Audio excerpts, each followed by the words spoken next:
Broadcasting to you from an undisclosed location deep within the Swamplands, this is Tales from the Swamplands, an old swamp radio show curated for your contemporary capacities. I'm Benjamin Gaunt, author, disc jockey, speaker of truths, purveyor of fanciful fallacies, and all-around scholar of our dear metropolis here in the Swamplands.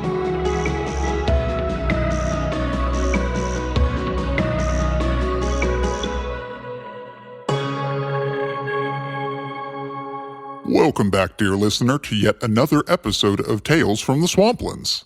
Stories inspired by the lives of those that call this swamp home.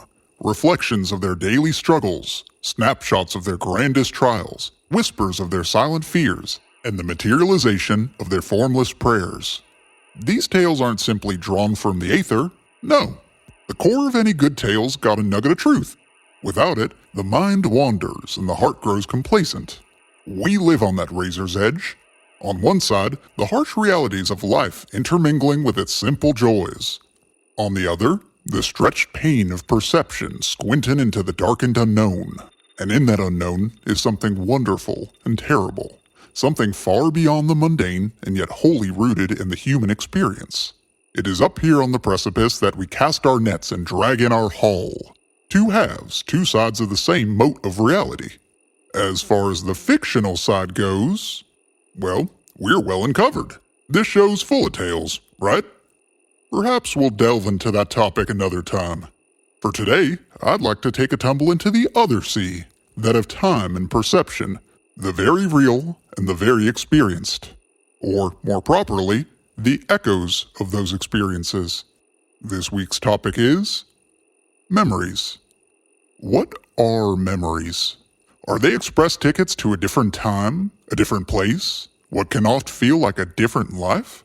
Are they lightning bolts searing across our mind's eye, an uninhibited reminder of that which once was? Memories take many forms, sure. Some wanted, some not. Some lost, discovered, reclaimed. The one raw truth with memories is their vessel. Us. Me. You.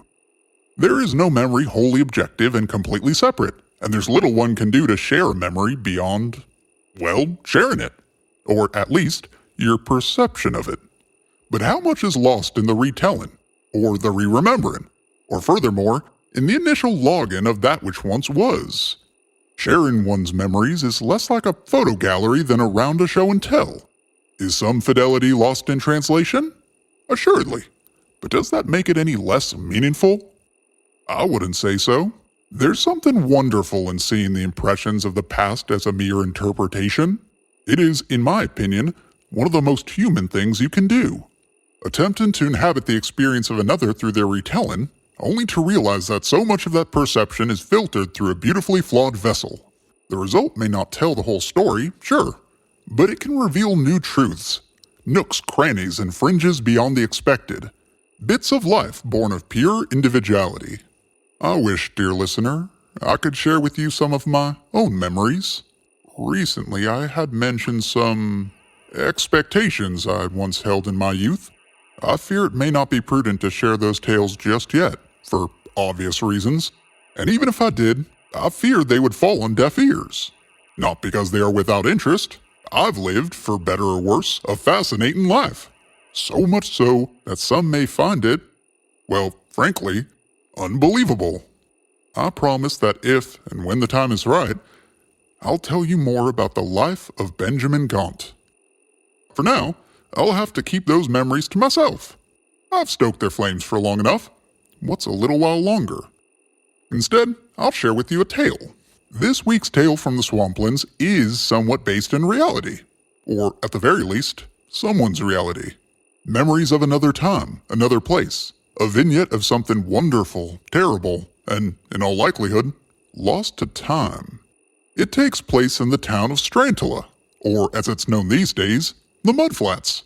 Situated only a stone's throw from the city's industrial district, the Flats was once a sleepy farming community. One of the first settlements in the Swamplands. At least, one of the first modern settlements. Specifically of the Colmic settlers, whose foothold in the Swamplands would lead to the sprawling metropolis that dominates it to this day. What was once an untouched hamlet of woodcutters, masons, farmers, and catchers became something else entirely. As the neighboring city of Lawsett expanded, so too did its influence stretch out like so many grasping tendrils. Those villages turned into thoroughfares for the flood of travelers making their way to the city. What was easier for the townsfolk? Keep their fields and compete with the plant's growing agricultural revolution? Or build on them all sorts of roads, shops, way stations, and lodgings? With enough incentive from the city, and in some places, pressure, these quiet towns were absorbed into the urban maelstrom. Their quaintness and individuality were lost to time, only to remain in, well, memories. But in those memories are glimpses of a town long gone, of loves lost and friendships forged, of summer festivals, nightly dances, autumn harvest, and the planting of spring, and quiet tragedies, intimate celebration, forgiveness, solitude, a smile, and, sometimes, of fear, of things lurking in the dark, in imagination passed down year by year, beyond the edge of the traveled, somewhere in the heart of the unknown. Let's go there now and dredge those fleeting memories in another haunting edition of Into the Mire.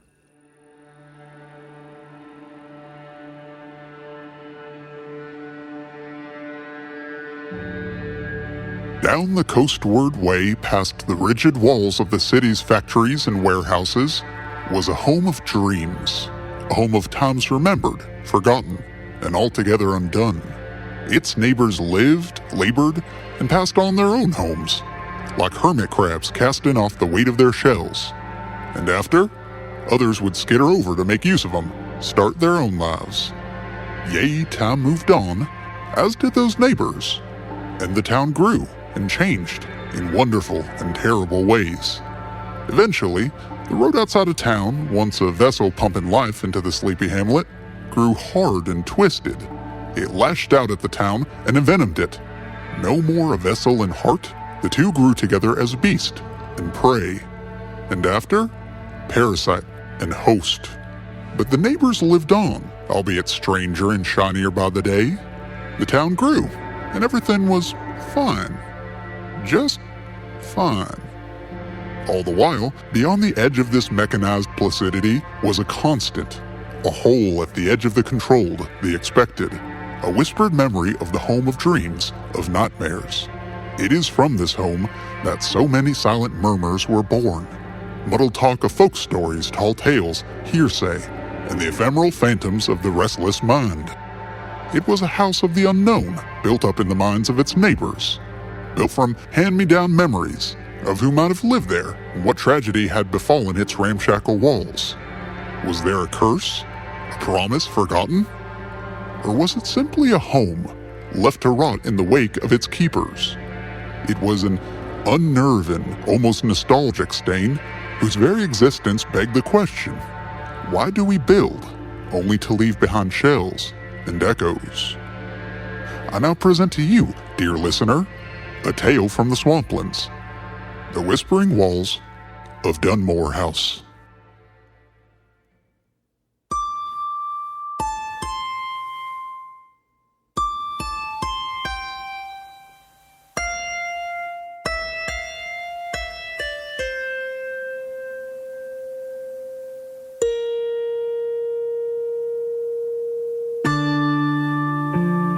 There are still those that remember the endless days. Sure, the years have come and gone, and with them the honeyed moments of those summer dreams. But those memories are a window, one to a hopeful time, where the days would never end and life was fresh and warm and sweet. This was some years before the mudflats grew and twisted upon itself. The elders could remember a time when the town was no more than a patchwork settlement, less a home and more a barricade against the wilds. And so, they fought tooth and nail to carve out that home in the merciless swamp. And they did. And though the next generation still toiled day in, day out, lessened was the fear. Less uncertainty about the future of simply making it till dawn. That worry made way for stability, and after, the possibility of prosperity. The elders rested, and the workers worked. And those that followed They reaped the benefits of those sacrifices. Prosperity, tranquility. They worked too, sure. There was so much to learn in this new world of possibilities, and work to be done. But once the crops were sown, lumber cut, and classwork finished, thereafter began the endless days. Summer in the flats was sweet and simple, full of imagination and boredom and unbridled joy. A time for the youth to wander and enjoy their freedom. In those fleeting moments held firmly by careless hands was an eternity. So, what's to do with those eternities? Often games and dances and the like. Skulking around, looking for pies on windowsills, chasing after bugs, playing catcher like those hunters before them, letting off steam, dreaming dreams. And, sometimes, poking their noses where they didn't belong. Peeking in town hall after the incident to see what all the fuss was about. Loitering by the jail when that ruffian was caught stealing cutlery. But for the youth of the mudflats whose minds were baked by the sun and tingled by discovery, there was one pastime more tantalizing and more taboo than the rest. Hushed references to it lingered like echoes and grew in their imaginations. To most, it was legendary. To some, a rite of passage. Why else could such an aberration exist, untouched by the townsfolk for so long, if not for its inherent, undeniable actuality? One born of dread, of some force beyond even the elders' comprehension, beyond their grasp. For the youth of the flats, who often thrived on trespass and dissent, all roads led to one place, the house at the end of a forgotten lane. It had been there for as long as any could remember. Most folks in the flats grew up with its existence unquestioned, or, at the very least, unanswered. The few elders who'd been around for its heyday said little about the home. Whatever it was, or had become, was not welcome on their lips. The stain was best left to rot and crumble in the periphery. And yet, it remained. Be it through belief or sheer force of will, the home kept on year by year.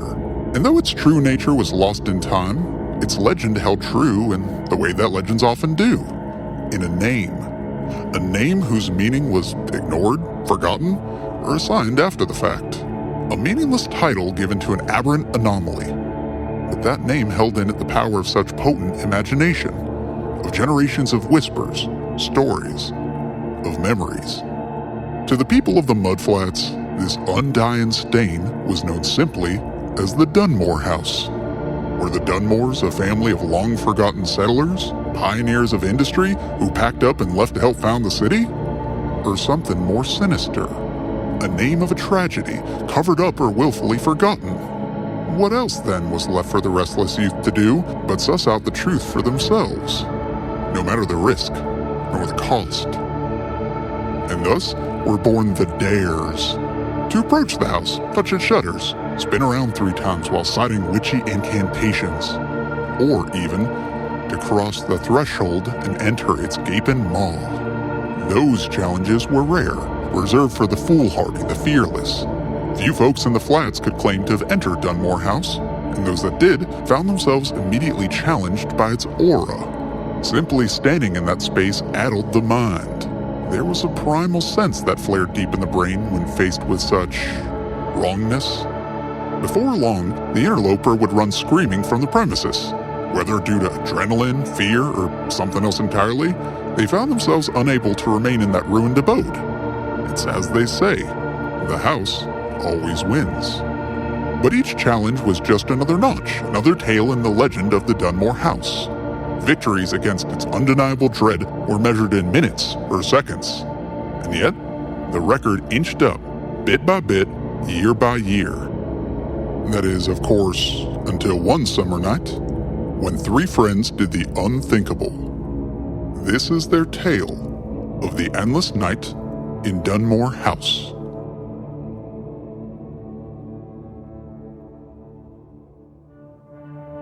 It was evening in the mudflats. The summer's searing rays sunk slowly beneath the trees of the Swamplands, as did the comings and goings of its hard-working folk. Farmers hung their hats, ranchers their lassos, and even a handful of catching crews made their way back into town, just in time for supper. But somewhere at the edge of this hearth-born tranquility were whispers of machinations more onerous. motions intrepid yet clandestine, made by those lacking fear or caution, or both. This was a conclave conspiring under a street lamp at the end of an oft-forgotten lane. Its members were no more than a dozen figures, all shorter in stature, but abundant in energy. And while the bulk of them bantered in a cluster, two others stood separate from the rest. Their conversation was more discreet. He's late. You told him the time? You know I did, Burl. But Nano ain't much for this stuff. Burl was short yet strong. His bulk was born from working on the family farm. With his buzz cut and brow line, he looked more soldier than preteen. We can't muck this up, Dara. We got one chance to make waves here. Relax, he'll be here. Dara was taller than Burl, but less so than the others down the lane. And yet, they were slouched and slight of figure. If Burl was made of oak, Dara was a reed. Did you clear things up with Max? Yeah, of course I did. Well, then we're golden. Well, except for... The two peered down the lane past the others. Barely visible between the building-high stalks of grass lining the winding path was a taste of what lay beyond. A large, dark, motionless shape, like a beast waiting in the brush. The realm of dreams, of nightmares. Hey, sorry for the wait. Another voice had popped up from behind them, breaking a brief eternity gazing into the darkness. It belonged to a shorter figure, with spectacles and a curly shock of hair. He carried on his back a knapsack. More function than form, its bulky shape gave the newcomer the silhouette of a lumpy beetle. Dara responded dreamily, turning to their compatriot. Nano, what took you? I was helping my family in the shop. Right, I'm sure. Look, we've wasted enough time. Let's get going. Burl trudged off to the others as Dara and Nano lingered for a moment longer. Sorry. It's all right. It ain't every day you take on... Dara looked once more to that hulking shadow. It waited patiently for their approach, as if to say, I ain't going nowhere. Look, I'm nervous too, all right? But I was here on time, ready to go. You know how ticked off Burl can get when you're late. I know. I'm sorry. It's just... If I'm scared, and you're scared, then why are we here? Why don't we leave? Nano looked to Dara with an expression that was part pleading, part matter of fact. They both knew the way home. Nothing was stopping them from simply walking away, save for saving face. Thing is, this was Nano's usual bag. Some would call it caution. But Burl? Well, he considered it cowardice. And to be fair, this caution was a regular occurrence for the trio. Anytime Burl had a plan from the mundane to the perilous, there was a good chance Nano would say his piece. For Dara, things weren't always so simple. They often stood on the ship and dock, with Burl and Nano pulling each arm. And this time, Dara's internal compass was at odds with itself. We should... Burl shouted to the duo. What's the holdup? Let's go! Dara's adrenaline began pumping. Their compass swung in a direction and held fast. We should go. Great. Okay. If we head out now, we can make it back in time. No, Nano. We should go. Dara proceeded down the path to the rest of the crew. Wait. What? Dara's heart thumped in their chest. Fear and elation bobbed like corks in a stormy ocean of their gut. They weren't sure which would win out today, but beyond those familiar feelings was something else. Some undefinable, yet very real, pull coming from the house at the end of the lane. With his eyes turned down to his laces, Nano mumbled. What if something happens? Dara exclaimed. Then we better not miss it.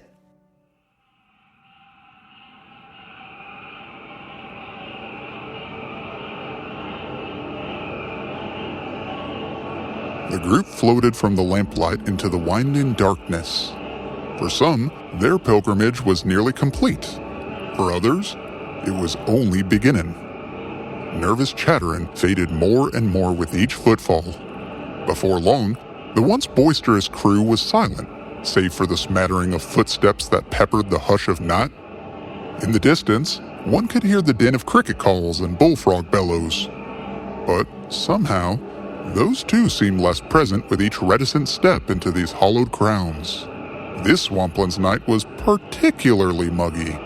It dulled the senses. The sensation was like sitting sickly in a warm bath. Common in some ways, uncomfortable in others. You couldn't tell where the skin ended and the air began. As that separation blurred and the darkness grew deeper, you began to lose all sense of self. Only foggy thoughts remained, suspended in the aether like bubbles in amber. Nano plodded along at the back of the pack, his head lolling from side to side. He mumbled to himself vaguely as the weight of the world turned his thoughts to a fine mist. I don't know. Maybe if we go As his thoughts were on the verge of dew point, he bumped into Dara, who stood stock still ahead of him. So too did the others. Where is it? Nano cleared the condensation from his glasses. He looked to the crew, whose heads all faced forward, and joined their gaze peering into the darkness. It was a house made of stars. Its silhouette was a dark, unnaturally sharp mass of stone in the clearing ahead. But dotting that darkened stone was the glint of so many flecks of light, iridescent shards catching what little moonlight peeked through the swamp's canopy. After what felt like a small eternity, a voice in the crowd cleared their throat and began. All right, it's about time then. Let's get on with it.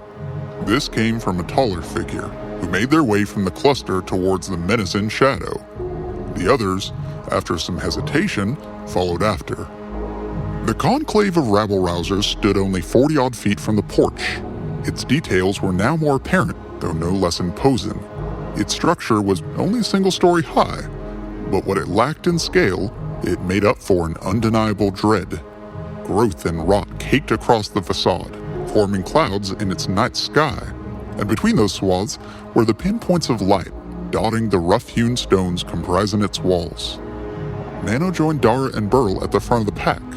He wiped his glasses once more in a fruitless attempt to combat the night's eternal mugginess. Burl mumbled sidelong to him. I thought I told you to leave those at home. Nano responded as he donned his round spectacles once more. My glasses? No, your ears. Yes, your glasses. But I need them. Dara sighed. The cycle had commenced once more. They interjected. Guys, stop, we're about to— You don't need them. You like wearing them. What? Who says? We can't keep bickering. My pops, for one, says they're a crutch and keeping your eyes from getting stronger. That doesn't make any sense. And besides, he's— Nano, stop. He what? What about him? Well, he's— What about my father? Say it, Beetle Breath. Stop calling me that. You know I hate that name. What, Beetle Breath? If the shoe fits, where— Earl, we talked about this. You have to— Are you dung beats well and done? We got a trial to commence. The three friends hushed and turned their face to the voice. It belonged to the taller figure from before, whose words had herded their cavalcade to the edge of the unknown. This leader stood before the congregation in a patchwork band of moonlight. A head taller than Dara and wide to boot, their mass stood out amongst the various teenagers comprising the gathering. Muscly tattooed arms extended from a sleeveless canvas jacket hanging over a stained shirt with jeans and work boots below. The jacket-turned vest, much like the house behind it, glinted like a starfield in the moon's glow. It was adorned haphazardly with a glut of cottonous filigree. Bits of mandible, elytra, antennae, and wing scales jutted from the vest like a slaughterhouse estate sale. Rather than attempting to recreate some sort of armor, the vest functioned merely as an art piece. Its statement? Something between trash is rad and chaos is inevitable. Burl's usual bravado deflated before this presence.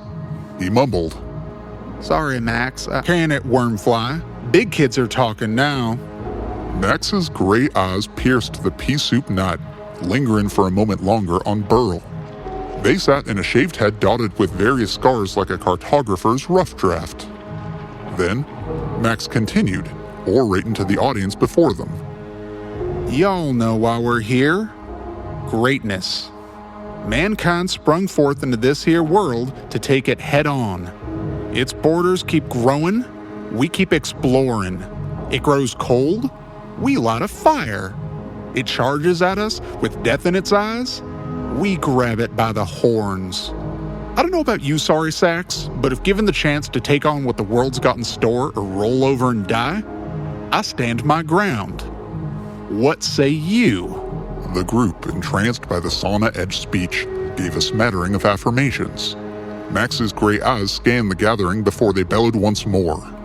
What say you? The congregation perked up, the shout drawing them out of their trance. They all cheered, whooped, and hollered. Satisfied, Max continued. Though they spoke to the crowd at large, their focus shifted to the three friends at the front of the pack. Some say life is a dream. Others, a test for something greater, immeasurable. Here in this place, none of that matters. The only truth in this expanse and within the walls ahead is time. Your achievements are measured in seconds, your worth in minutes. I don't care if you think you're the king of Basalia, you don't mean worm dust without your name on the leaderboard.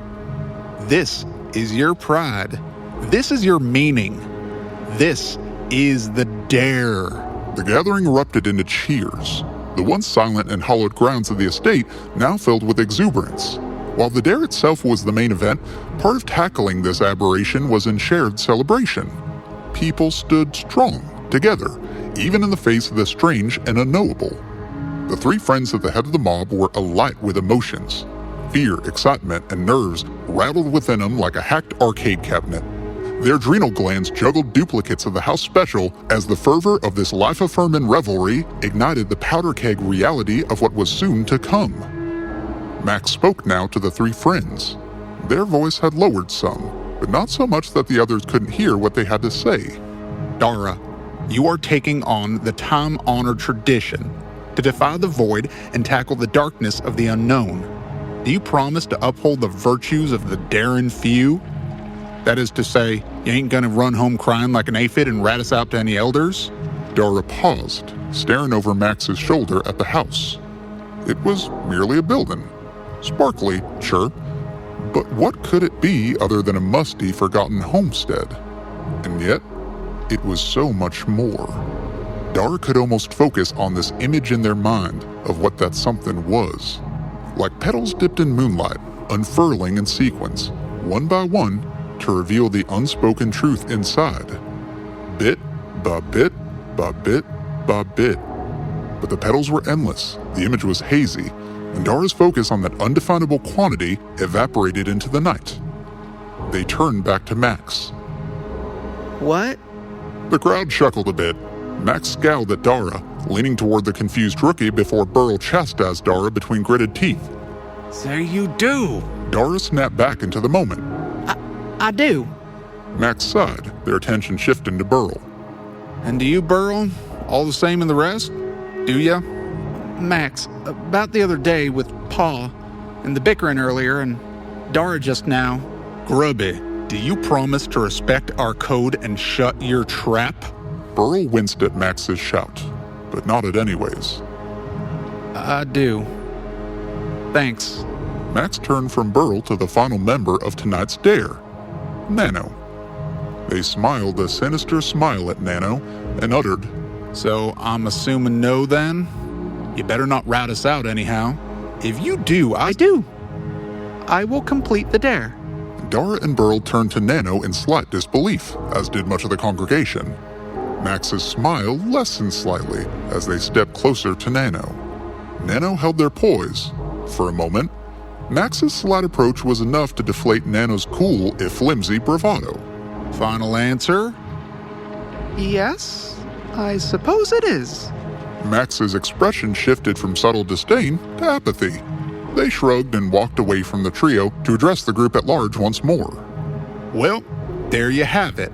3 participants in tonight's dare. As agreed upon previously, this dare shall be a major dare. No tippy-taps on the porch or poking banisters. Y'all are to enter the residence completely and remain for as long as possible. No scampering out the back door or windows, though. We got your peers stationed around the structure, ready to call out any and all funny business. Come out with your head held high, and you'll make your way onto the leaderboard and into Swamplands history. The crowd cheered hearty cheers. The trio looked to one another and joined Max at the front of the proceedings. Max gestured to a member of the gathering and said, Pilly, what's the current record for the Major Dare? Pilly smiled beneath a low-slung headband and remarked, 48 minutes and 32 seconds. By a very own master of ceremonies, Max the Hammer Ortega. Most of the crowd hollered in their honor. Max raised their arms in a boastful gesture, soaking in the adoration.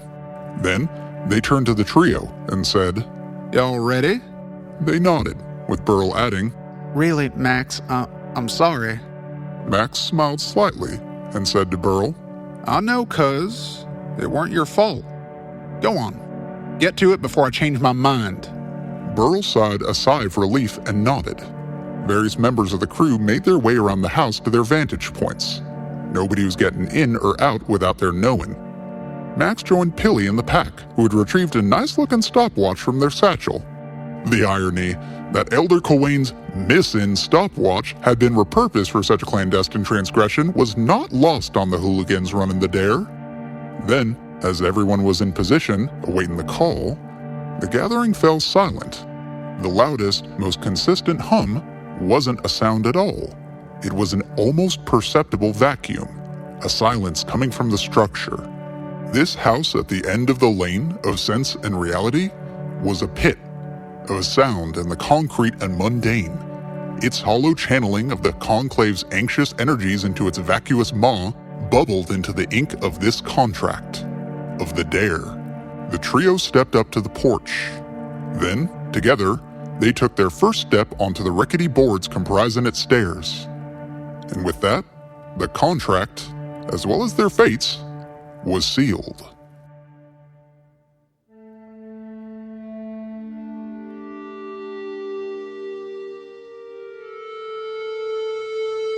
Timber was felled in late summer.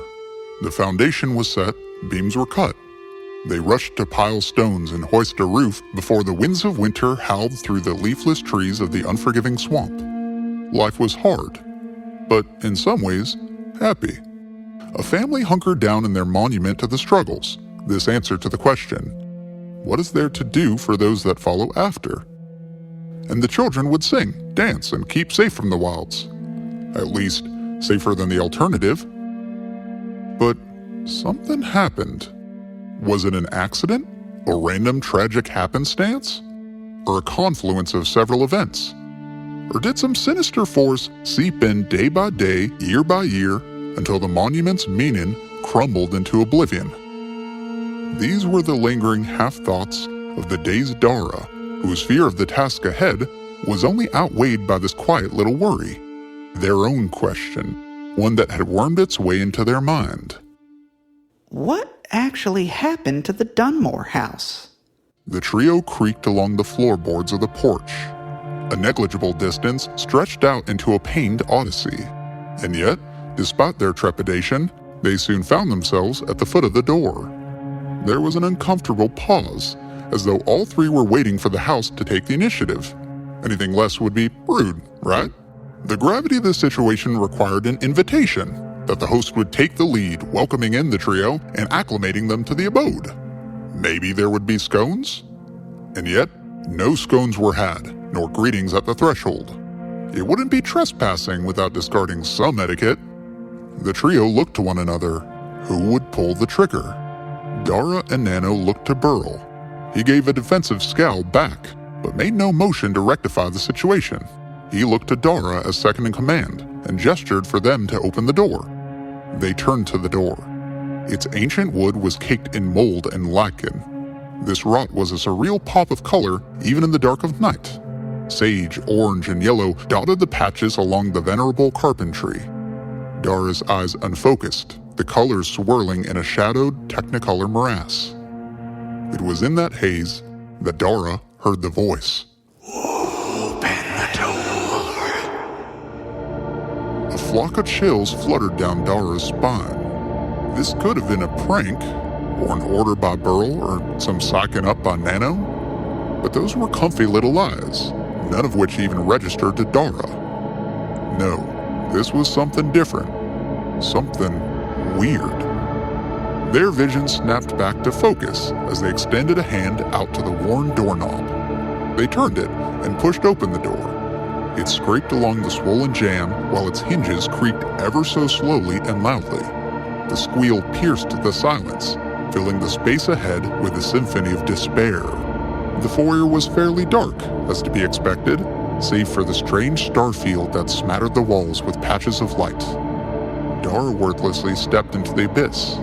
Nano steeled himself with a deep breath and followed after, with Burl trailing behind. He looked once more to the crowd of onlookers before fully entering the domicile. Max was staring right at him with a smirk on their face.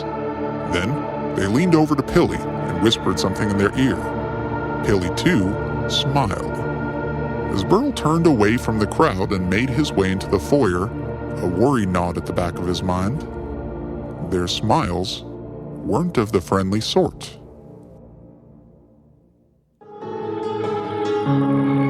Let's take a quick breather for an ad break, and we'll be right back for the rest of this tale from the Swamplands.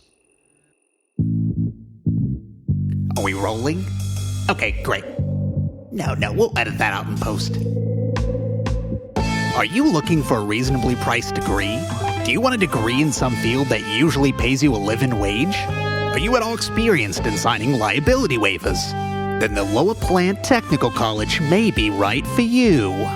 We offer courses in a number of tech, industrial, and agricultural careers. When you step into our hollowed halls, you'll say to yourself, "Oh, yep, that's what I expected." And when you graduate from one of our programs, you'll say, "That was it? Okay, I guess it's time to get a job." Looking to have a social life? Great, good for you. I'm sure you'll figure that out. We have a rec room, a couple bulletin boards, and a picnic table. Knock yourself out. Student housing?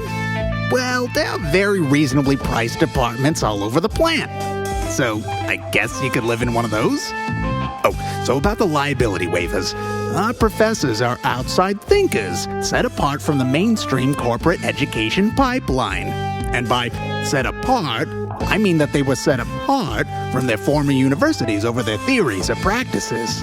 I'm not saying that those theories or practices are dangerous in any way, or that we often use that danger as leverage to pay our faculty the least amount possible. I'm not saying that. Legally. End of story. What I am saying is, we don't mess around with student life, we don't mess around with fancy heraldry, and we don't mess around with charging you an arm and a leg because we both know you can't afford anything else. And if you do happen to lose an arm and a leg while here, once again, we aren't liable. But you are liable to have a grand old time here at our institution. Or, at the very least, a time. Time will pass, you'll get a degree, and you'll make it out with, on average, 8 of your fingers. The Lower Plant Technical College, where diploma is only a paycheck away. The Lower Plant Technical College is not technically a college. Any relation to the legal definition of a collegiate institution is purely coincidental. We are only responsible for giving you a diploma and for completing classwork and paying us and literally nothing else that happens here. We don't care if a whole wing burns down in a raging inferno. It wasn't us and nothing you'll say will change that. Also, what you learn here is optional and based purely on how good you are at learning and what the disgraced educators we've hired happen to teach you any given day. Literally nothing else is guaranteed. You know what? No guarantees. We might not even give you a diploma at the end of your time here. Ink is expensive. How can we afford it with all the fires? Sure, insurance money is good, but daddy's got to pay the nice man at the catching arena because there's no justice in this life, and a sure thing seemingly isn't a sure thing, is it? Like education. Also may contain carcinogens, mold, and death.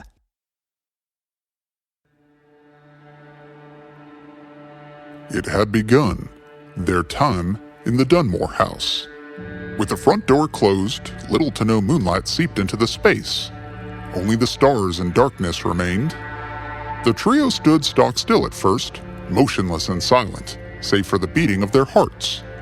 As their eyes began to acclimate to the gloom, they could make out a bit more of the environs. To their left was an open doorway into a dingy dining room. To the right, a small living space with a long unused hearth. Ahead was a narrow hallway, its end obscured by the shroud of darkness. Nano was the first to break the silence.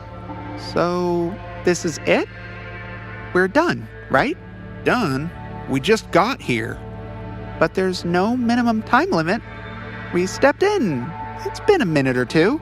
We can go. What are you talking about? That ain't no way to take on a dare. We gotta try and beat some records, alright? Why? Burl turned to Nano with a look of disdain. He stepped into the darkness. muttering, "You can go if you want. No skin off my nose. But I gots to make a splash here." Nano tried to plead with Dara once more. "Okay, we did it. We can go, right?" But Dara was no more focused on their continued bickering than they were with, say, the number of aphids throughout the Swamplands, or the time it took to build an outhouse out of toothpicks.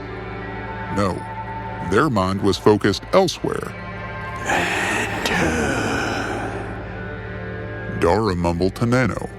"Let's look around. There's gotta be some old stuff in here." Nano sighed and stuck close to Dara. "Fine, lead the way. But if anything happens, I'm leaving." They floated after Burl into the living room. It was cozy, in a way, or would have been long ago, but its comfort remained solely in memories. The years and rot had worn down the hospitable, leaving behind, well, stuff.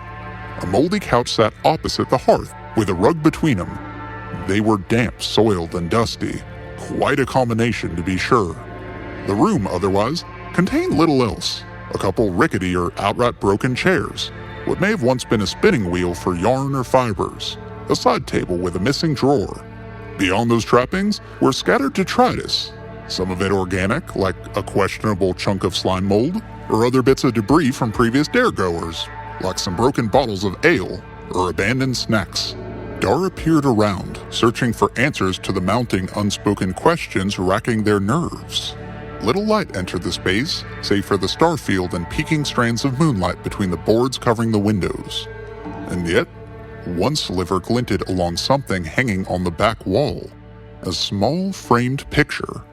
Behind its broken glass was a faded photo, a silvery amber type, almost entirely corroded. Dara stepped closer to the image, unconsciously reaching out to it. All that remained were vague silhouettes, a small group of four, too tall, too short. Dara's fingers reached the picture's frame. It was metallic and cold to the touch. A shiver ran down their spine. The time will come soon. "Time? For what?" What are you babbling about, Dara? Both of Dara's hands were gripped on the amber type's frame. They weren't sure what they were doing, nor how much time had passed. Nothing. I was just... time. Look, I already told ya. We gotta make our mark here. I ain't leaving till the house kicks me out. You aren't afraid? Of course not. What's there to be afraid of? You don't hear it? Dara turned quickly to Nano. You hear it too? Of course. Everything else is silent. It's kinda hard not to notice.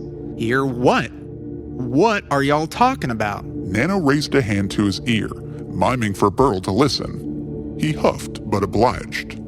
After a brief pause, his brow furrowed, and he asked, What? The ticking? So what? Dara was confused once more. Were they not hearing the other thing? They shut their eyes and focused on the silence of the abode. Before too long, it was readily apparent.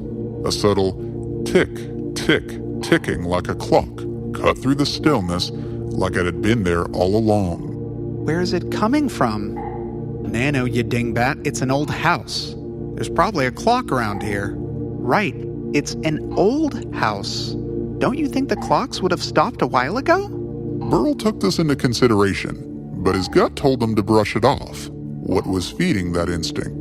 The usual fires of locking horns with Nano? Or something deeper, protecting him from some hidden truth? You know, there's a pocket watch outside timing us right now. Sound familiar? It would if it could reach that far.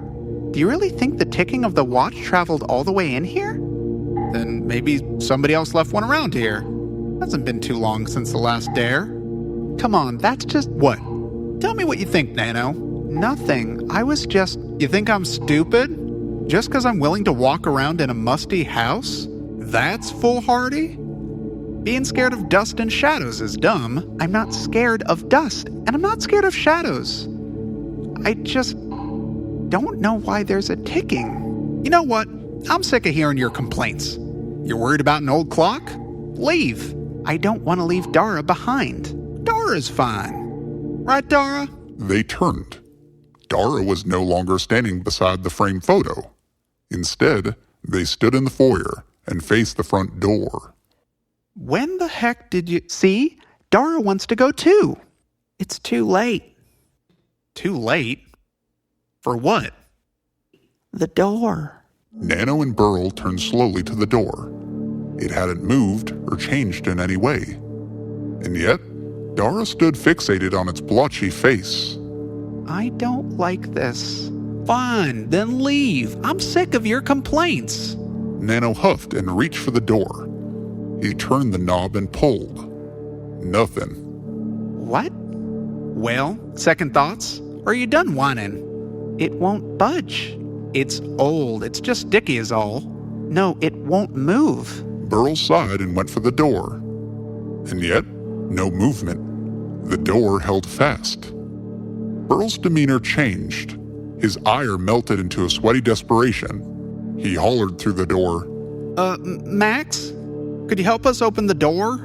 No response. Burl's anxiety grew. Please, Max, I'm sorry. And I'm sorry I didn't say sorry sooner. I just didn't know how to. Nano turned quizzically to Dara. What is he talking about? Dara snapped back to the proceedings. They groggily asked Burl. Burl, did you forget? No, of course not. But earlier you said... I know what I said. I just didn't talk to Max is all, okay? It's not a big deal. What's going on? Dara looked to Burl for guidance.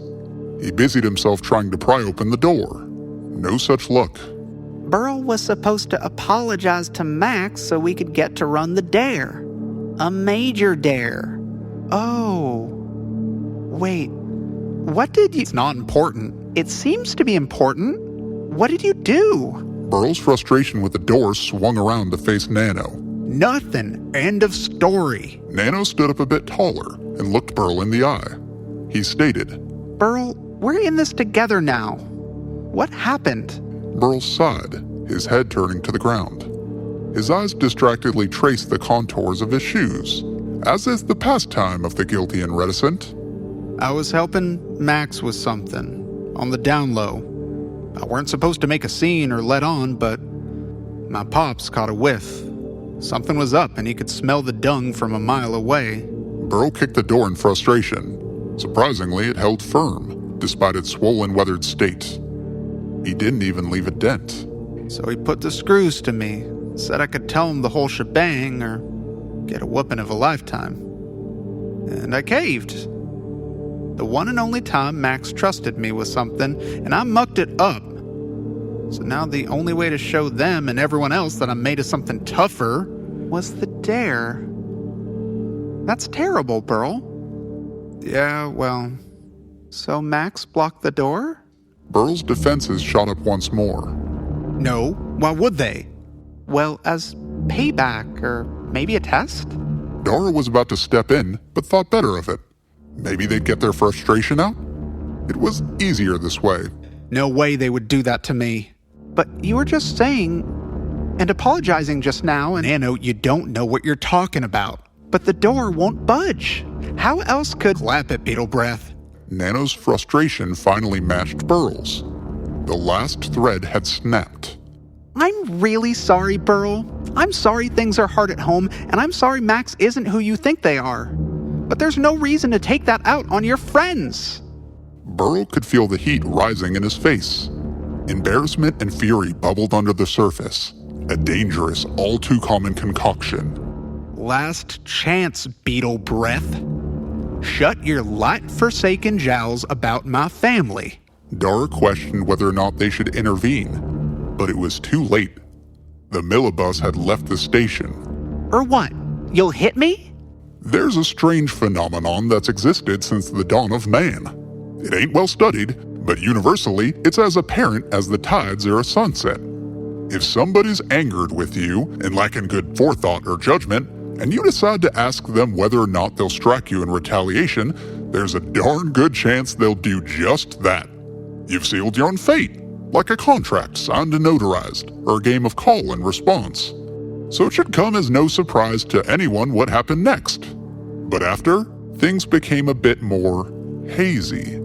The order of cause and effect could only last so long in the Dunmore house. Burl swung at Nano, clipping him on the cheek. He didn't break the boy, but the single strike sent Nano's glasses skittering down the hall. Burl, what are you doing? Dara finally stepped in to stop Burl's continued approach. Burl was stronger, but Dara's size helped to mitigate any further escalation. They tussled for a moment before breaking apart. What was that for? I won't take any slander of me or my family. You got that? Nano, whose cheek grew more purplish and swollen by the minute, crouched down to the floor, searching for his wayward spectacles.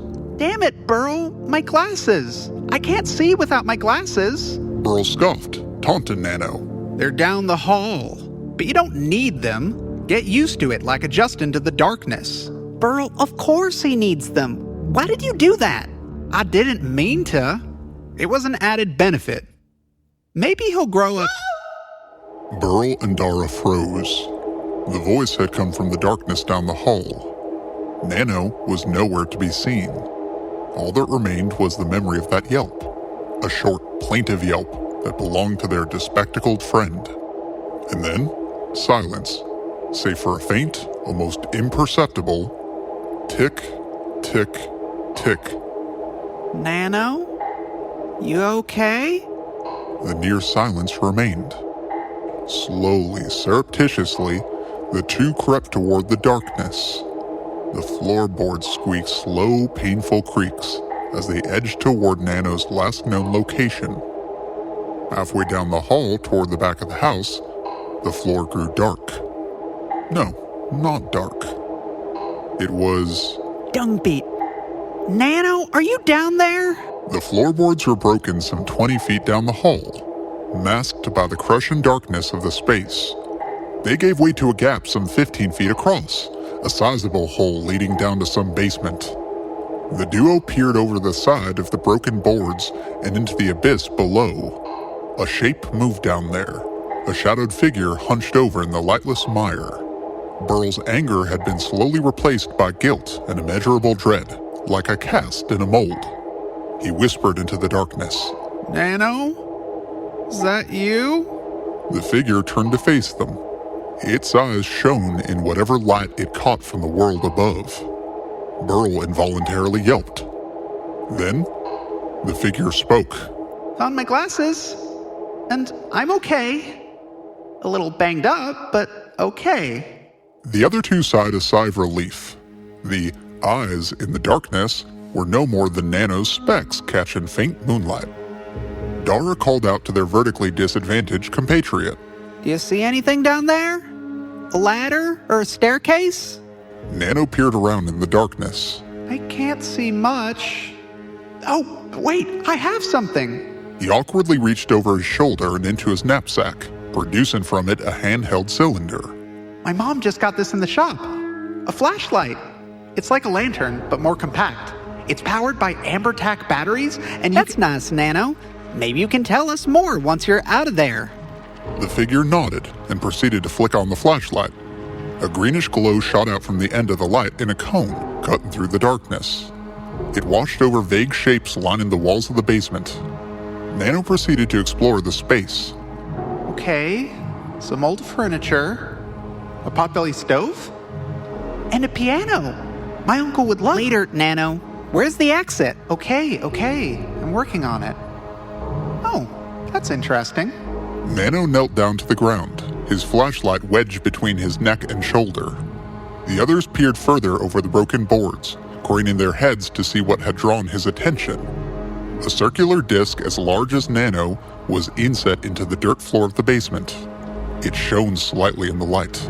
It's like a manhole cover. They have these in the city. They're like doors to access the sewers.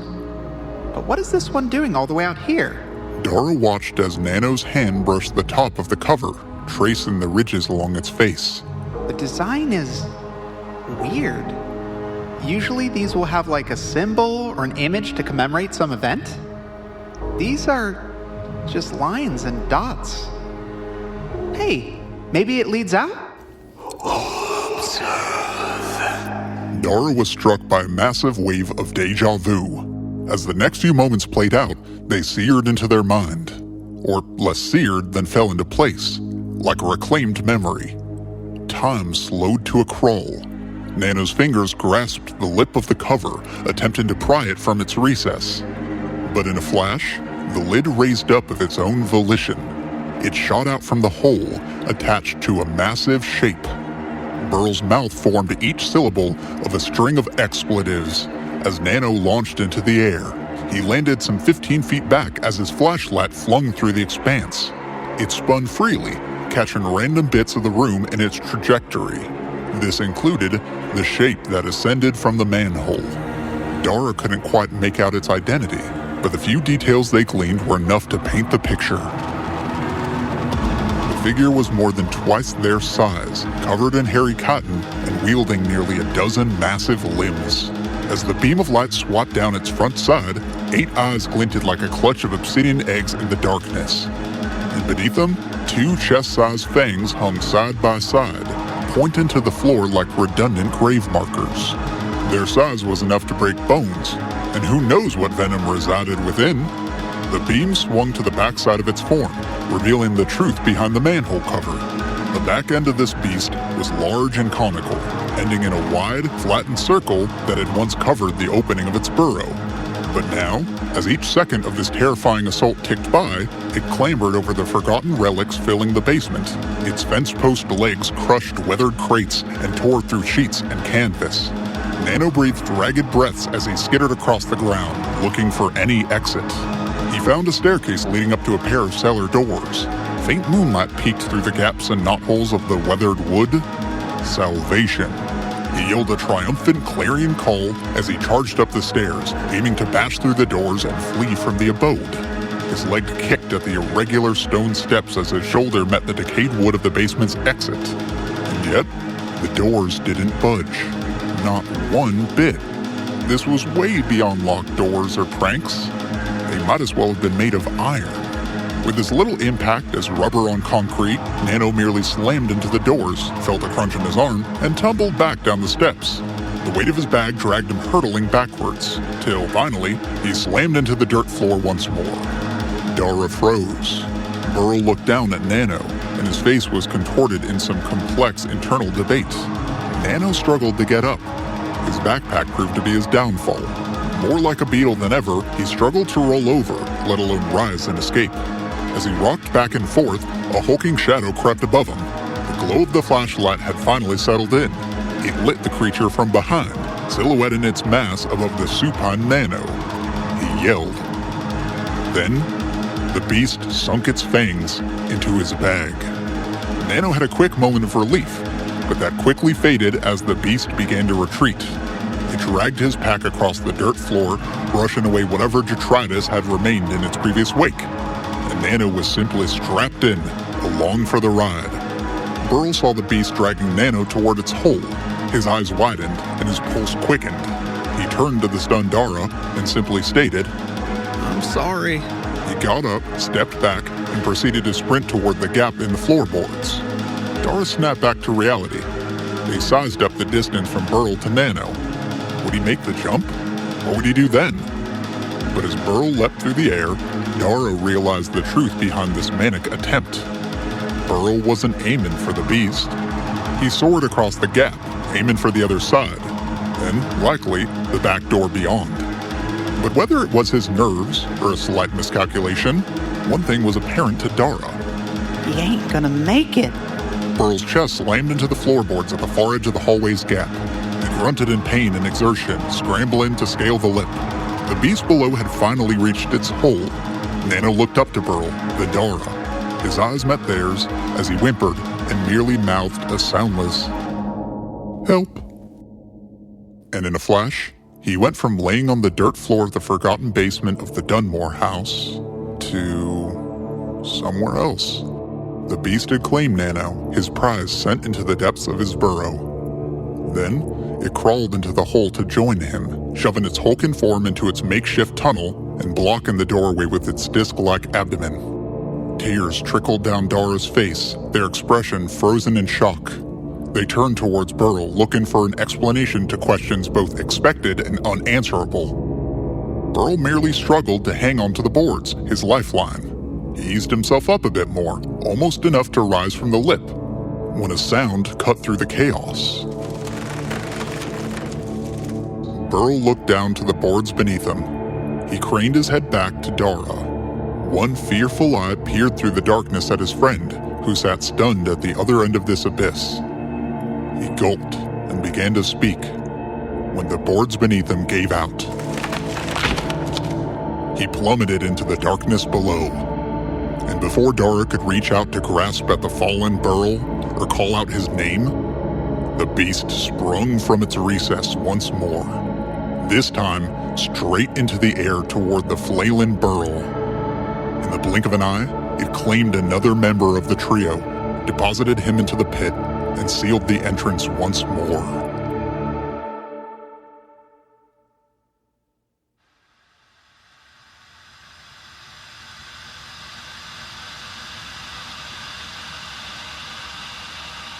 Dara wasn't quite sure how long they sat on the floor afterwards. Maybe seconds? Minutes? Hours? Eventually, they stood up and mindlessly stumbled around the Dunmore house. Wordlessly and without purpose, they made their way throughout the more traversable sections of the domicile, like a dark ride in an amusement park. Eventually, they opened the icebox, retrieving food from within. They cooked atop a stove and set places in the dining room and ate their fill. And after cleaning the dishes, they made their way to the living room to light the hearth and work on the spinning wheel. In actuality, they did none of these things. Dara merely acted out these pastimes of the mundane. A tea party for one born of shock and dread. And perhaps something else? They worked the non-functional spinning wheel for a while before a creeping realization poked its way through the film that coated their oblivion. It whispered, It is time.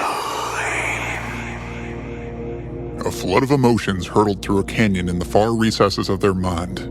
Before long, its waters would crash against their frontal cortex, awakening them from their stupor. But there was one more hanging thread before Dara that swung like a pendulum back and forth in their mind's eye. Tick, tick, tick. They rose from the spinning wheel as it, continued to do nothing. Dara plodded across the living room until they were, once again, face to face with the picture. The silvery amber type sat smack dab in the middle of this expansive stone wall that was dotted still with those curious motes of light. They slowly, trepidatiously, raised a hand to its frame once more. Their skin met its hard metal filigree. And then, the ticking stopped.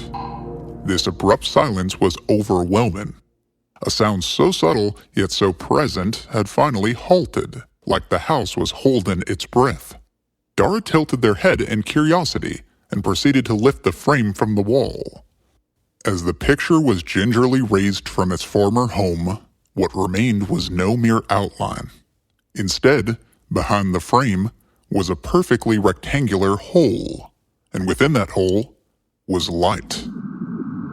A blinding, strange light shone out from the hole behind the picture. As Dara stared into it, their heads swam, not only due to the glare cutting through the shadowed house, but also what lay beyond. What Dara saw inside the hole in the whispering wall of Dunmore House can't be captured wholly through words. Definitions and perspective shift and fail to completely convey the totality of that impossible space. What follows is merely a memory of a memory of a memory, a game of telephone that loops in on itself infinitely. The space beyond the humble picture frame was a sea of color. Its contents covered every surface of an unimaginably large cavern, whose exact dimension shifted with no discernible sense of scale or consistency. Millions of undiscovered shades and textures lapped at one another in a roaring miasma of interconnected hues. Shapes played and danced throughout its expanse, reaching across strange horizons, up to dizzying heights, and down into impossible chasms.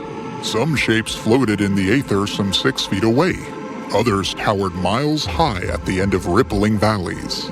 A few floated just before Dara's eyes, mere inches away, bubbling and roiling in a playful tarantella. And somehow, these distinct shapes were one and the same. Perspectives of a singular concept, unrestrained by the limits of mere dimensionality. Dara's breath caught in their throat. This sight was an assault not only to the mind, but to reality itself. But the fear faded, and in its place remained an eerie impulse. Dara closed their eyes. Then, calmly, as naturally as you or I would scream, faint, or run away, they stuck their arms into the hole in the wall. There was no pain nor discomfort. The experience was as straightforward as ones and zeros. It was mathematical. They continued. With little to no effort, Dara proceeded to inch slowly into the glowing hole in the wall. Mind you, its dimensions had once fit behind a small picture frame. And yet, be it the nature of the bizarre space within, or the reality-defying will of the entranced Dara, this no longer seemed to matter. They crawled up the wall unnaturally and shoved themselves into the space within. Their shape contorted wildly to enter the opening, though the hole seemed more than willing to allow entrance. No matter the protests from geometry, anatomy, or logic, the motes of light dotting the walls of the Dunmore house all flashed brilliantly, filling the house with an immeasurable shine. Then, as their glow faded bit by bit, one thing became readily apparent. Dara was completely gone.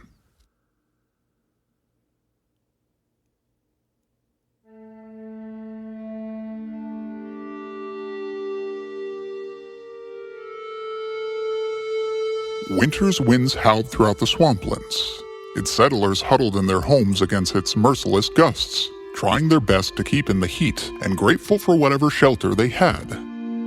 Rolwyn Dunmore retrieved a few logs from the woodpile outside his home. He rested a hand on its stony facade. He had built it just in time. His family would last the winter.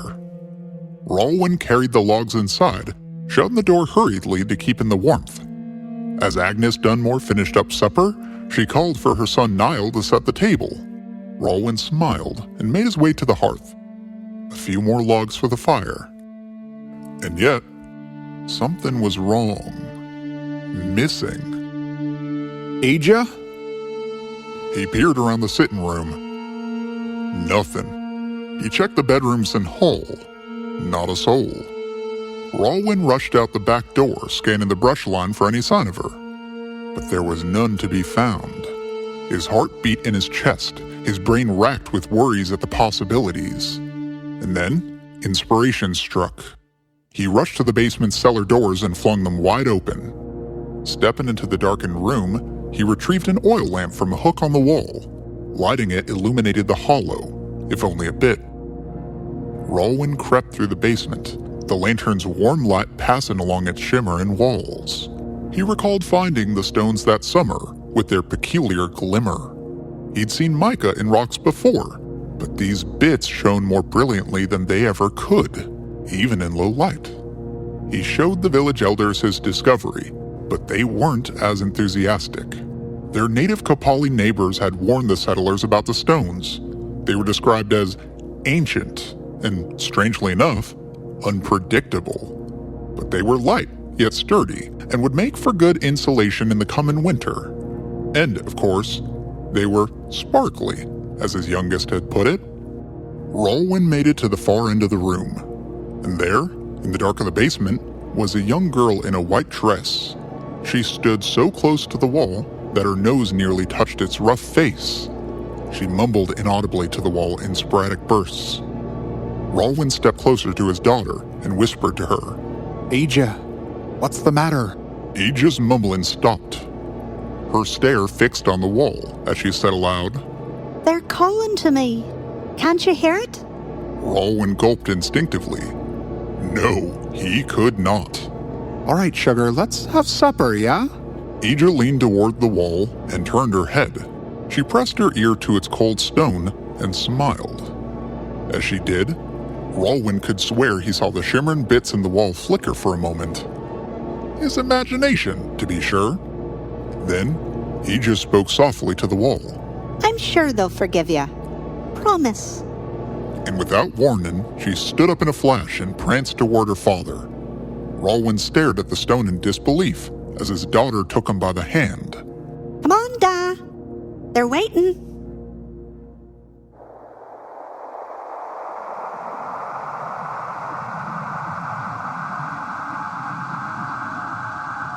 It could have been a couple of minutes or a collection of lifetimes.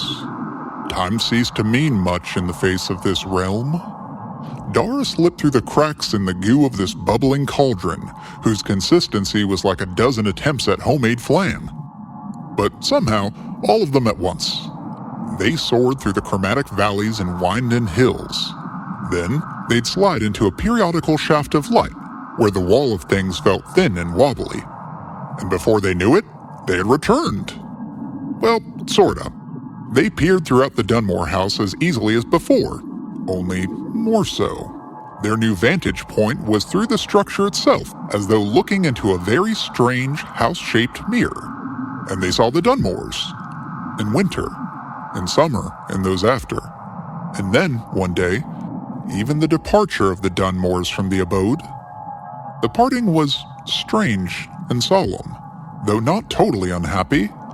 Sometimes it's simply best to move on. Then, sometime after, came other inhabitants to the peculiar homestead, such as a family who had emigrated from an archipelago known as the Chain and made their home in the vacant structure. It went okay, for a time. Then, there was that infestation of errant pillbugs. They were surprisingly entertaining. Most made it out okay. Later, in the old swamp era, some smugglers used the space as a safe house. To be honest, they were worse off than the bugs. As far as the 8-legged basement dweller was concerned, that was a bit hazy. It's like they were there from day one, or never there in the first place, or something in between. But even though Dara saw many things, and in no particular order, nor rhyme or reason, they couldn't seem to find a way back to the house they knew, with its ramshackle shutters, broken floors, dust, and echoes. Until, after quite a spell, they did. And they saw the Dares from 1st to 7th to 2nd and back and forth through the rest. The leaderboard in their mind vacillated wildly between newer and older records, and before long they lost track entirely. They simply flitted through the chapters of the encyclopedia that was the Dunmore house, navigating its misprinted table of contents. After what felt like a small eternity, they came upon a long-forgotten yet familiar sight. 3 friends on a mission for glory. Dara watched the arguments, their strange stupor, Nano and his glasses, the fall, the flashlight and reveal, and Burl too.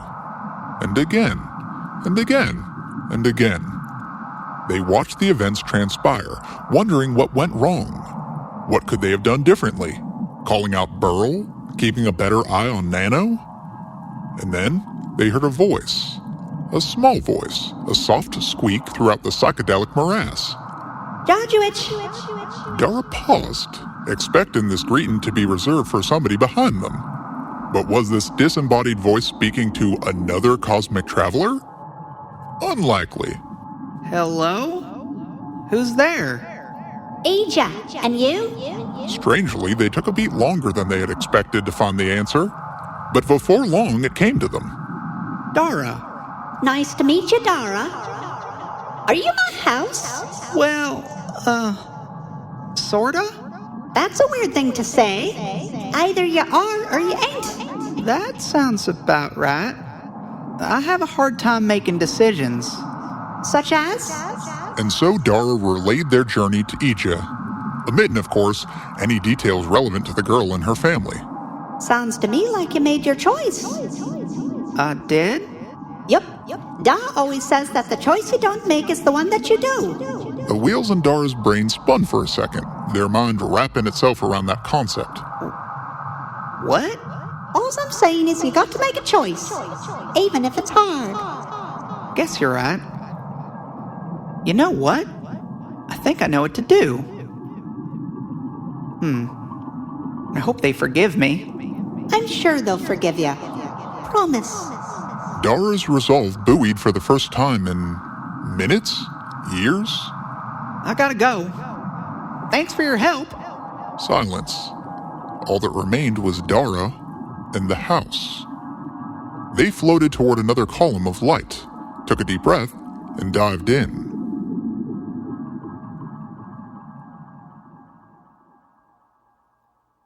The trio creaked along the floorboards of the porch.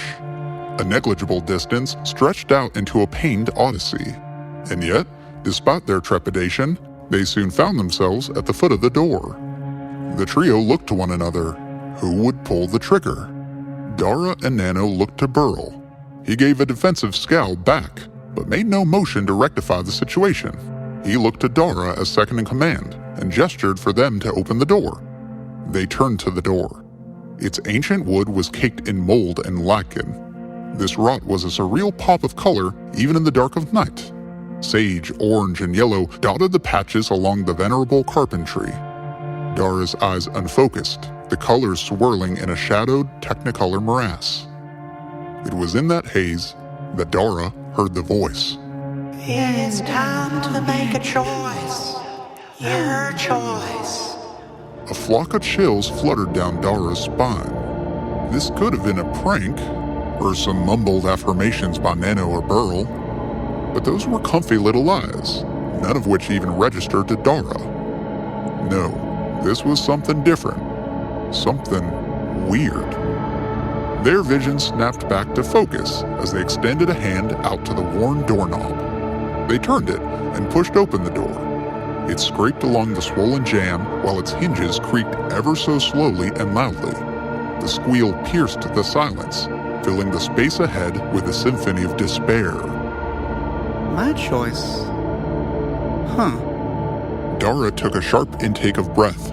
They knew what they had to do. With a decisive pull, they swung shut the door of the Dunmore house. And in that one pivotal moment, something changed. They remembered everything. The exploration of the house, the fight, the fall, the discovery, crawling into the hole, the realm of memories and the sights within. Dara could feel a rumble beneath their feet. They turned to face their two compatriots. Nano and Burl looked haunted as tears flowed freely down their faces. It seems Dara wasn't the only one to remember. A strange trill cut through their epiphanies.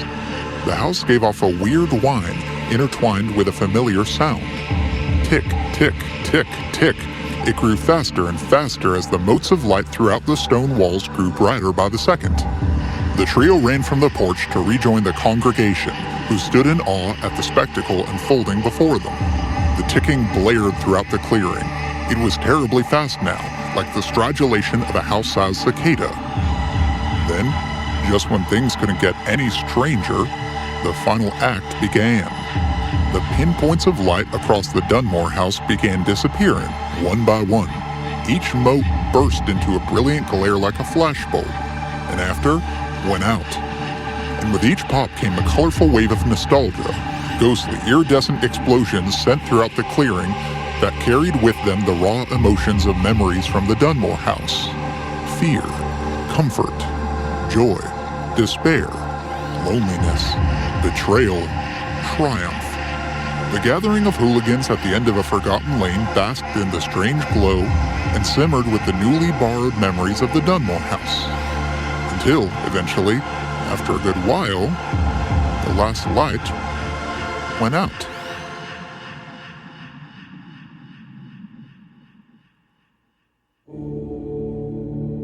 Everybody held their breath. There was no precedent, no rhyme or reason as to why there would be something hold-your-breath worthy to follow this. And yet, they did. But their suspense paid off. Just as Nano was about to say something to cut through the tension, he heard a sound. Cracks shot through the foundation and ripped through the walls of the Dunmore house. Windows collapsed, wood shattered, and the roof caved in like it had never planned to stay up in the first place. In a matter of moments, the Dunmore house was no more, just rubble and memories. The initial response from the crowd was shock, a pure and utter lack of direction as to what to do, who to blame. But eventually, the answer was clear. At least, it was for one member of the congregation. Max stomped over to the trio. Their emotions, like most others in the crew, were wholly jumbled. So in a fit of discomfort, they whipped up the only recipe that made any sense to them. 2 parts anger, 1 part blame, and a pinch of doing something, anything. They poked a meaty finger in Dara's shoulder. What did you do, Grubby? Dara was still reeling from the fireworks display. Not long ago they had been standing on the porch, but simultaneously floating through some cosmic aether? And though the slamming of the door couldn't have accomplished that, they somehow knew that the destruction of the ruin was indeed their fault. Kinda. But before they could defend themselves from Max's fury, Nano intervened. He had to look up at Max to look them in the eye, but it was a valiant attempt nonetheless. Dara didn't do anything wrong. Max stared daggers down at Nano. He recoiled, but followed through with his defense. Besides, if the house couldn't handle a slammed door, then it wasn't fit for people anyways. Max's rage turned away from Nano. He wasn't worth their energy. Can it, Beetle Breath? Burl stepped up to join his friends. Don't say that about my friend. Only I can call him that. He turned to Nano for validation, who gave him a pained, half-smile of support. Burl furrowed his brow, realizing his mistake. Well, I shouldn't, but neither should you. Max stepped up to Burl and put a hand on his shoulder. The grip was firm and not quite friendly. But Burl didn't flinch. He had dealt with worse fates today, to be sure. Still, Max smiled a sinister smile as Pilly and the rest of their cronies joined their side. So, the dare, my good graces? Any chance at running with the crew? Are you sure you want to do this, cuz? Burl shifted, a bit more uncomfortable with the reality of his choice as he tried it on for size. Then, as though to answer an unasked question, a jumbled memory bubbled up in Dara's mind. Of the dares, the leaderboard, and most importantly, Max the Hammer Ortega. They put a hand on Burl's other shoulder and spoke to the Master of Ceremonies. You know, it's funny. In all the commotion earlier, I remembered something. They expanded the conversation to the congregation at large. You too, right? Y'all starting to remember anything? The conclave of rabble-rousers all scratched their heads at first, but one by one, they began piecing together bits of borrowed memories from the Dunmore house. They gave slow nods as Dara continued. I was thinking back on all the previous dares. All sorts of records on the leaderboards, right? Like Tammy T and Mikhail Sagazar. The group nodded in general appreciation. Surprisingly, so did Pilly. As far as record keeping went, game recognized game. And, of course, the greatest of us all, Max the Hammer Ortega. The gathering cheered, but Max didn't share in their excitement. Something wasn't right. What was that time again, Pilly? Pilly instantly jumped at the chance to spout numbers. 48 minutes, 32 seconds. Amazing! It must have been real scary, lasting that long in a haunted house. I know if it were me, I'd probably tap out. Say in, I don't know, 7 minutes and 22 seconds? Max's scowl stiffened into a lockjaw grimace. Pilly shuffled uncomfortably beside them, looking side to side as though for any possible exit. Of course, that'd be embarrassing. Not even hitting the top 50? I'd rather sneak out the back door than own up to such a pitiable attempt. And maybe, I don't know, sneak back in when the clock hit some sort of record? Max's knuckles tightened and their eyes went wide. But I'd be afraid to risk something like that. I'm not as brave as you, Max. And yet, for the first time all night, or perhaps even in a while, Max was scared. The gathering hadn't quite pieced it together yet, but there were murmurs. Sometimes mere doubt is enough to topple monarchies. Nano and Burl were surprised by this turn. And yet, they picked up on what Dara was putting down. At least more than the peanut gallery. They added their 2 cents. It's a very impressive time, 48 minutes. And I suppose, now that the house is rubble, it's the all-time best. right? That's right. The greatest of all time dare-goer, Max the Hammer Ortega. What say you all? The crowd cheered once more. Assured victories and legacies were more digestible than conspiracies and fraud. It's a frustrating side of human nature, but it might as well be used for good once in a while. Burl turned back to their cousin, buoyed by the support of his friends. So, cuz, sounds like your disciples agree. Max stared daggers at Burl, but the crowd of dare-goers cheered them on. With the house gone, there was a vacuum for tradition and pastime. Somebody had to give them an excuse for organized tomfoolery. Max's scowl turned to a waxy smile as they shifted focus back to the congregation at large.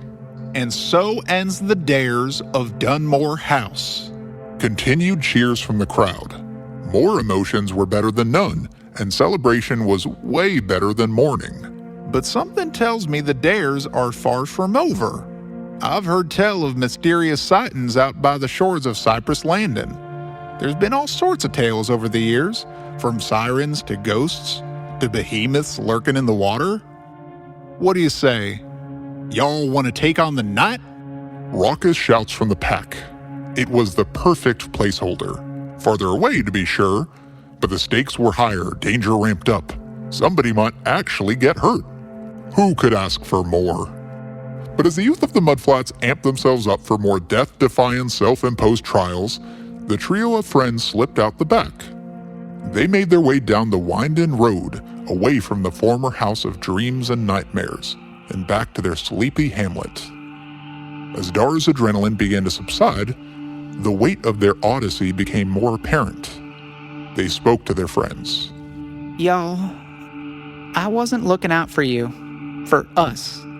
I needed to speak up and make a choice. Not opening the door and going in the house just because it was expected. I was just kicking the can down the road when the going got tough. For that, I'm sorry. That's okay. I forgive you. I'm just glad things turned out okay. I guess I can see why scary stuff could be fun, but yeah, that was too rich for my blood. But no worries, Dara. You did the right thing. I think. Still piecing things together a bit in my head. Burl turned to Nano with a look of regret as he remembered their scuffle. Or potential scuffle, as it were. Nano gave him a smile and shook his head. It was enough. They could hash it out eventually, if and when the time came. But for now, they had more adventures ahead. Life was a lot more than tapping banisters for points and impressing your elders. Dara piped up. So, what's next? We could swing by Elder Quain's place. I got some extra paint, and he just finished cleaning off his snail shells from last time. They mulled over possible shenanigans until Nano popped up. Oh, I know. You heard about the holoscreen my mom just got in? They sure had, as had much of the town. It was a fancy, newer design from the city, with clearer definition and more vibrant colors than most folk in the flats had ever seen. We could watch whatever's on. There's a series about the settlers of the Tinderbox era, and comedians up in the Kaleidoscope, competitive catching reruns, and scary movies about monsters and phantoms. Dara tensed up a bit. Scary, huh? Oh, right. Well, not really scary. The effects are pretty bad. They're more funny than anything. Then suddenly, Nana's enthusiasm waned slightly. He remembered. Burl was usually the one to make plans for the trio.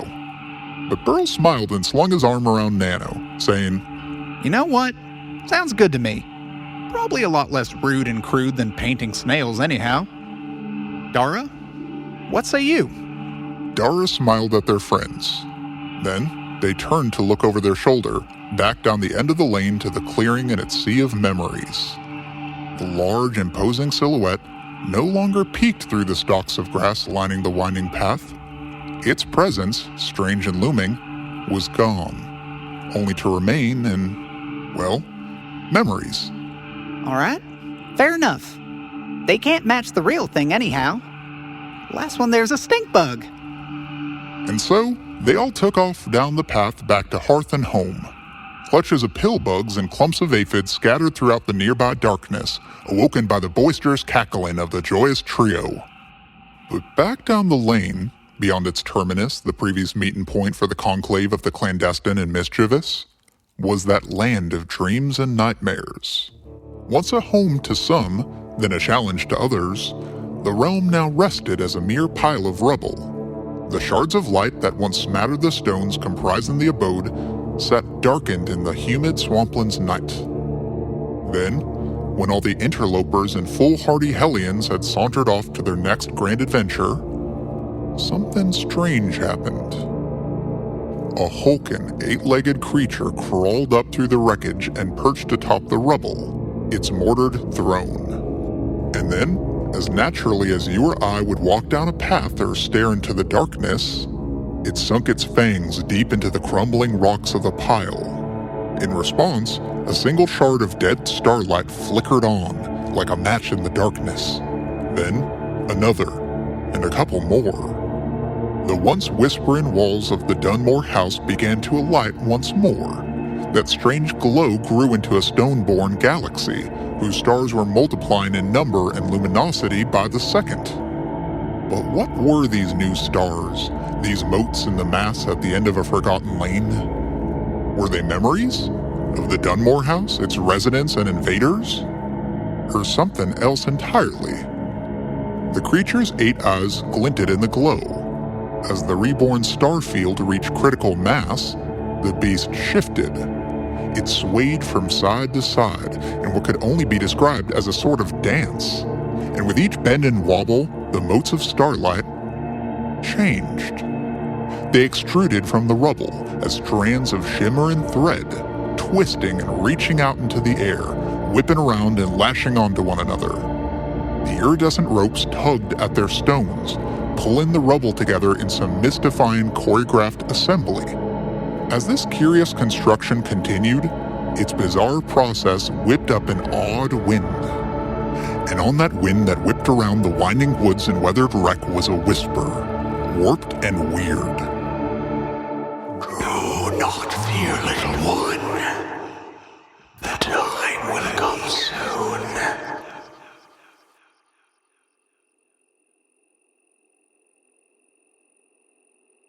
Memories. They can crush us under their insurmountable weight, or they can lift us up from the deepest of depths. So potent is their power. In them, we find discoveries, reminders, haunts, and selves. Without them, we cease to be anything more than a knot of synapses hurtling through the cosmos. But with them, we become humanity, the shared experience of so many minds intaking life, bit by bit. It ain't that memories are inherently good or bad, though they can oft feel that way, believe you me. Memories feel as such because they're filtered through us, elevating them to new heights of importance and meaning.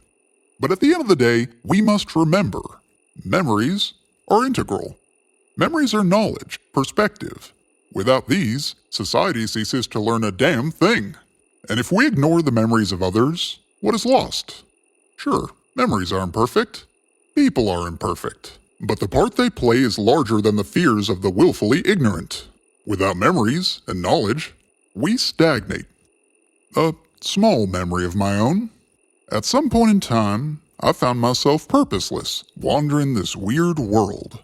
And after a considerable amount of consideration, I realized that the best use of my time on this chunk of dirt was to share what I had to offer. Perspective. People are so afraid to share, especially the things that they consider to be close to their own sense of self. What if others find it weird or wrong? Maybe they will. But as long as your goal is to share, to give, and to help out in the fight against silence and the void, then damn their judgment. There are those willing to listen and share in their own right. And if we're to learn anything in this life, then we best get to sharing. May you make your tale what you wish it to be. This is Benjamin Gaunt, signing off. Good night. Tales from the Swamplands was written, produced, and, well, pretty much anything else by me, Sam McGrath. Music was written and performed by Morphalia. You can check them out in most places at Morphalia. That's Morphalia. You can follow Tales from the Swamplands on most social media at Tales from the Swamplands or The Swamplands. And if you've got a second to rate and review the show on Apple Podcasts or Spotify, or simply share it with someone else, I'd appreciate it. Thanks for listening.